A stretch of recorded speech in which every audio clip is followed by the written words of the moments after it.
Kamu boleh cerita. Hari ini kita akan berbicara tentang satu peran yang sering dianggap biasa, padahal luar biasa. Tema kita adalah Bunda Sekolah Pertamaku. Seringkali kita berpikir bahwa sekolah adalah gedung dengan papan tulis, meja, kursi, dan guru di depan kelas.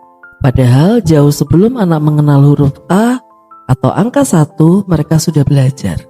Dan guru pertamanya adalah Bunda. Sejak anak membuka mata di dunia, wajah pertama yang ia lihat adalah ibunya.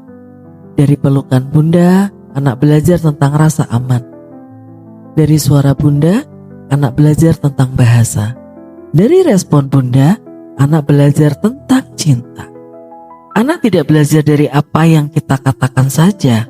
Anak belajar dari apa yang kita lakukan setiap hari. Saat Bunda berbicara dengan lembut, anak belajar kelembutan. Saat Bunda mampu mengelola emosi, anak belajar mengelola perasaan.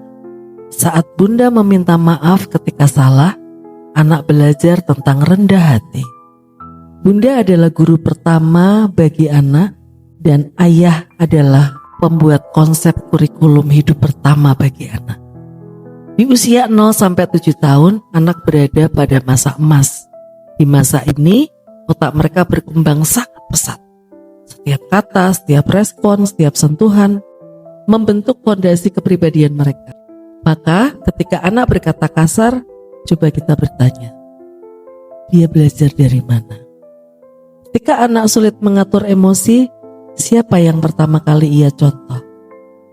Bukan untuk menyalahkan diri sih, tapi untuk menyadari bahwa kita adalah sekolah utama mereka.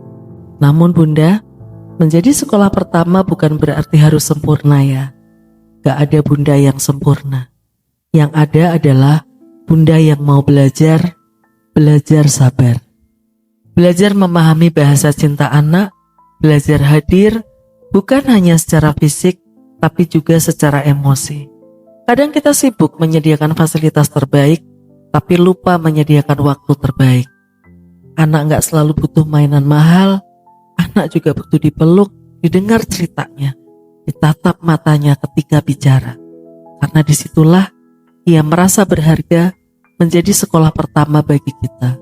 Mengajarkan nilai sebelum pengetahuan, mengajarkan adab sebelum ilmu, mengajarkan empati sebelum prestasi, mengajarkan tanggung jawab sebelum tuntutan.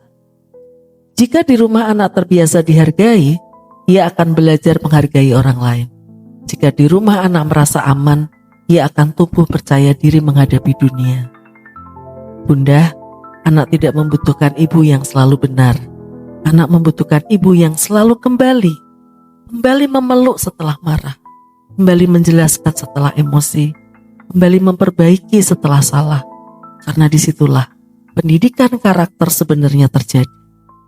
Maka hari ini mari kita refleksi sejenak. Sudahkah rumah kita menjadi tempat belajar yang nyaman? Sudahkah suara kita menjadi suara yang menenangkan? Sudahkah sikap kita menjadi contoh yang ingin mereka tiru? Anda adalah sekolah pertama, dan pengaruh Anda akan mereka bawa seumur hidup. Anak mungkin lupa apa yang kita belikan, tapi mereka tidak akan lupa bagaimana perasaan mereka saat bersama kita. Semoga Allah menguatkan setiap langkah kita dalam mendidik, menjadikan rumah kita taman pertama yang penuh cinta, dan menjadikan anak-anak kita generasi yang berakhlak dan tangguh. Karena pendidikan terbaik dimulai dari rumah, dan sekolah pertama itu adalah Bunda. Kamu boleh cerita.